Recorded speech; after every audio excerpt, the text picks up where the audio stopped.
In this sales day episode, we've got some good ones. We've got a card I got for free that I sold for $16, some softball cards, some Nintendo stickers, some baseball prospects. That's starting to heat up as we approach the spring training, and much, much more. Check these out.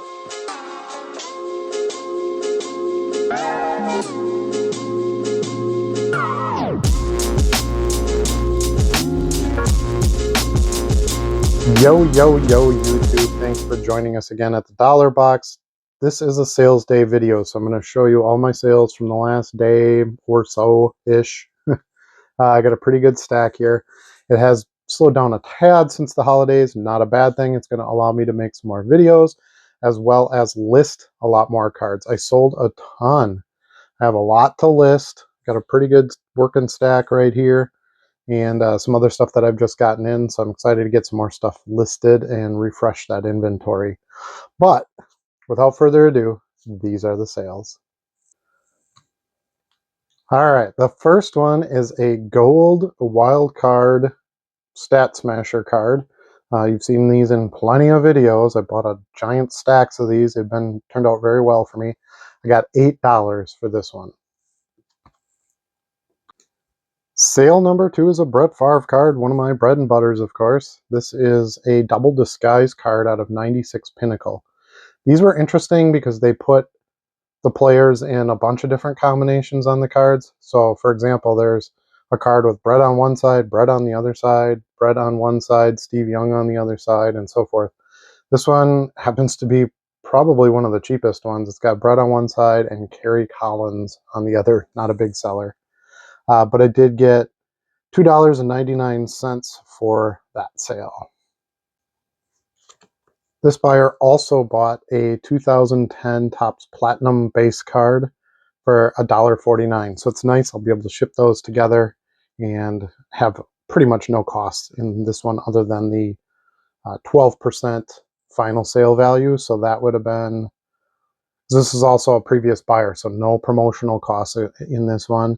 It's $1.50, and you're thinking, you know, geez, you even make anything on that? In this case, I do, because basically I just have the, what is that, like 15 cents, 20, 15, 18 cents, 18 cents, I think, for the final value fee. So I made $1.32, $1.31, something like that on this one when all is said and done.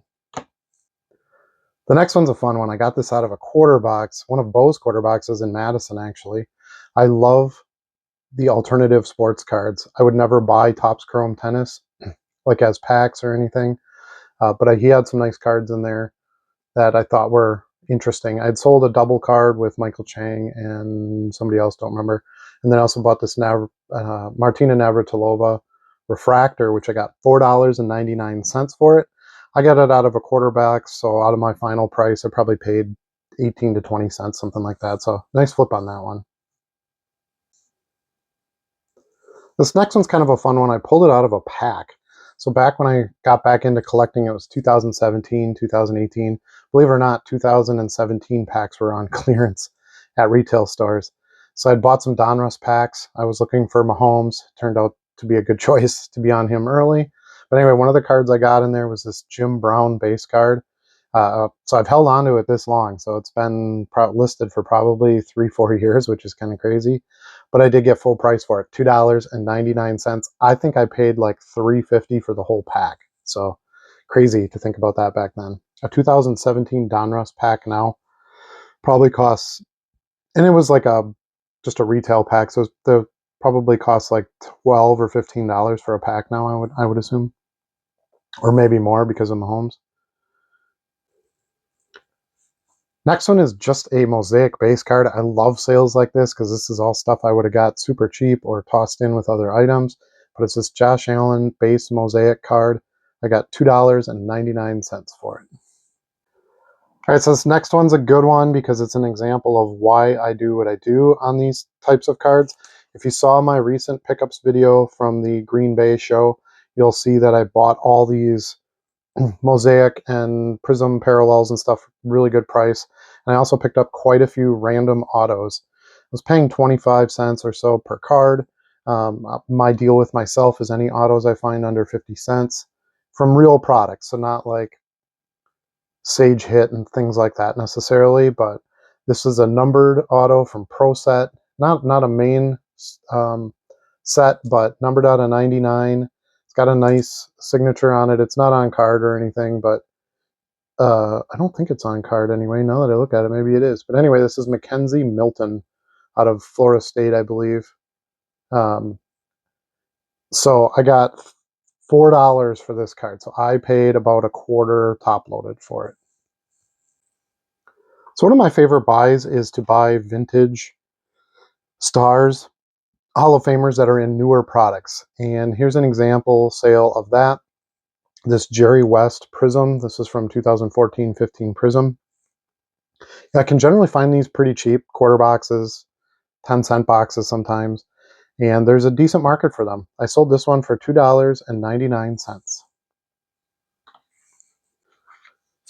Got another Derek Jeter sale, one of my absolute staples. I've got this 2005 Bowman card sold for $2.50. I just picked up two nice big lots, 150 cards each of Derek Jeter, so I'm pretty excited about that. I can refill my stock a little bit as he is a regular seller. I tried looking for some lots right before Christmas, and I wasn't really able to find anything, so I stumbled upon two nice ones at one time, which was really good. So, but anyway, Derek Jeter, good seller. All right, this next one's another example of selling as low end as you possibly can, yet still making some profit on it. So I've got this Joey Bosa 2021 Optic base card. I took an offer at $1.50 on it. So one of the things I try to do every year is I take the two best products, which is generally like Optic, Select, Prism, something like that. Try to find big lots of base cards because there's lots of rippers and breakers and things like that that break those products, and they're just looking to dump the base cards really cheap. And that includes the stars like Hertz and Herbert and Allen and all that, which you can get some more money out of course. But I try to buy them really cheap. So try to get like 500 or 800, 1,000 base cards or something like that for like $100, $70, something like that. And you just kind of keep getting them plucked over time, and you'll make some decent money on them. Pretty easy to list. They're all from this one set. So you just kind of go in, sell similar, and keep popping in the new ones. And it goes pretty quick and easy to stock away and just grab them as they sell. So to $1.50 for this one. So we got our first vintage sale here. Just got a big lot of some vintage football, and this card was amongst them. I got $2.50 for it. It's a Vikings team leaders card, and the big star on there is Ahmad Rashad. Oh, oops, he's this one with the helmet. Anyway, it's in really nice shape and everything, so I wasn't surprised that I got a pretty quick sale on it. Next, I had a few Nintendo stickers and a scratch-off sell. They're all from Punch-Out. So we've got Mr. Sandman here, and then we've got, let's see, this is Super Macho Man, and then this is Soda Popinski. What a great game that was. Tyson's Punch-Out back in the day. I just realized there's one or two more that sticker cards that I have to pull, but for now, these are, I sold two of these for $5.25, one for $2.50, and then the other for $2.75 and $2.80. So nice sale on 5 different Nintendo sticker cards. Another one out of Bo's quarter boxes, he had some older soccer in there. I found this Romario card from 94. I think, yeah, it was Golden Boots card from 1994 Upper Deck. I was really excited to see that.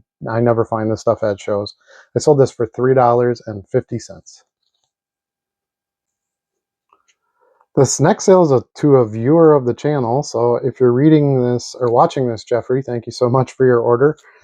Did message me on one of the latest videos that he really likes the sales day videos, so here you go. You're going to be in one. And he's a big Sports Illustrated for Kids seller, which is a man after my own heart that way. We bought some softball Sports Illustrated for Kids cards, 3 Michelle Smith, a Trinity Johnson, all softball, of course, and then Megan Faramo, I just listed this one, and Julie Croteau, I don't know how you pronounce it. I'm guessing it's one of those two ways. But anyway, that was an order for $22.94, and it's over 6 cards, so there's a 30% discount. So I got $17.33 for those 6 cards. Here's another example of just a base card. It's Patrick Mahomes, 2021 Donruss. Very extremely common card. I have a bunch of these. I love it when these sell because I don't have much into them. They generally came in a lot with other stuff I was really looking to get, or I got them cheap in a bulk deal at a show. But I got $2.99 for this card. Next is a Tom Brady parallel sale. I sold a 2021 Phoenix Fireburst Prism parallel from the Fanatic set. Bought 5 or 6 of these sets, especially when they went on a good deal. I sold this for $7.99. It might be a little bit less than I would like to get. However, I have 4 more of these, and generally once you get a sale, it kicks it off, and that algorithm will get you more sales. So I expect more of these to sell in very recent times. So $7.99. This is a sale to a pretty regular customer of mine who buys Favre base cards. He bought a 1998 Upper Deck UD3 for $1.49. Another great example of a quantity listing that once you get a sale, that algorithm boosts it. This is like my 4th or 5th one of these I've sold in the last few days. I have 15 available still. Actually, 8 of this one, and I have 15 of this one. So hopefully that'll kick off some sales on this one. It's the first one I've sold of this card in a while, anyway. But I got $2.50 each for these, so $5 for 2 mosaic base cards. Pretty good. And like I said, I've sold 4 of these or so in the last week. Again, an example I have.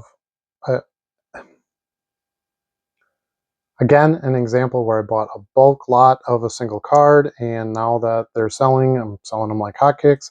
And that's this Derek Jeter Topps Prime, 2011 Topps Prime card. I got $2.82 for this one. I still have 17 copies available, but I've sold 3 or 4 in the last week.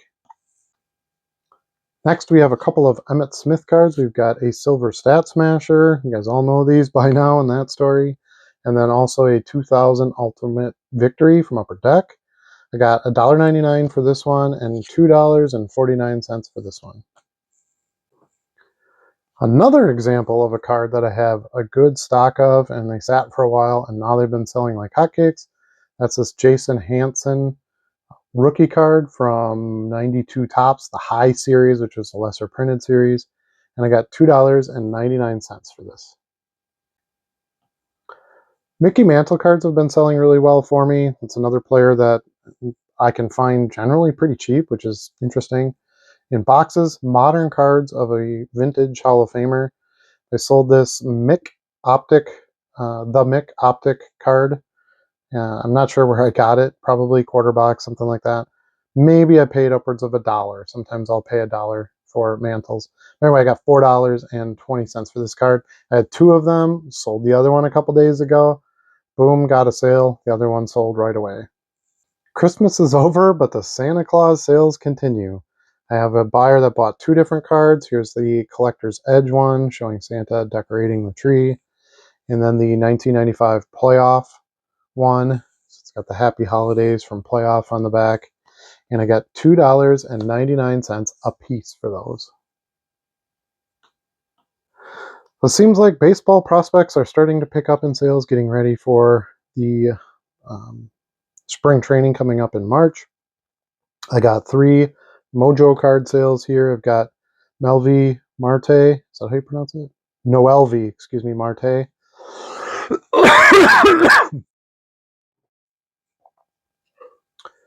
Noelvi Marte Hi-Fi Futures. A Noelvi Marte Bowman Chrome. And then a Nick York Mojo. And I got $8.99 for those 3. I buy a big lot of parallel chrome prospect cards each year. This past year, I think I got 350 or 400 cards for $17 or something really inexpensive. And I just kind of list them and see what they do. If guys get called up, get traded, whatever. Usually you can get some decent sales out of those. Got a vintage football sale here. This is a 1976 Topps Terry Metcalf record breaker card, and I got $2.99. Got a sale on a Jordan card. It's this league leader Fleer card. Yeah, 93-94 Fleer. Just sold one of these the other day. I had 3 of them, so 2 are out the door now. $3.99. Next is a 1955 Bowman card. I've been trying to find another lot of these. They do well for me. I haven't really come across anything. So they just keep selling down. And hopefully eventually I'll find something to buy. But I sold this Lynn Chadnoys card. Chadnoy, however you pronounce it. I got $4 for it. We got 2 left. The next one is a team stickers card. I bought these in big lots. I actually just have another big lot of these on its way. This is from 1991 Fleer, and it's got 4 little team circle stickers on there. Red Sox, Orioles, Reds, and Astros on this one. I got $1.99. Not last but not least, but I got this one as kind of a throw-in when I was buying a bunch of other bulk quarter cards from a dealer at the Green Bay show. He had a couple of soccer cards he threw at me, and I said I would take them, and I got them. So I got $16 for this one. My total purchase at that table was $30, so I got more than half my money back on this one card, and I got a couple hundred cards at that table. So it's always nice to try to throw one card in that you can get some extra money for right away, get your cost back, and then as the other cards sell, they're all just profit. Anyway, so this is a red wave prism Cristiano Ronaldo when he was with Manchester United. Nice color match with the red colors there. He's a very popular soccer player. Cards are easy to sell. All right, that's going to do it for this sales day video. Thanks again so much for watching. If you enjoyed this, please give it a thumbs up. Leave comments down below. Let me know what your favorite card was that sold, or what you would like to see more videos of. I'd be happy to try to make some new content. Ring that bell if you want to be notified of any future videos, and make sure you subscribe. Thanks so much for watching. We'll see you again soon.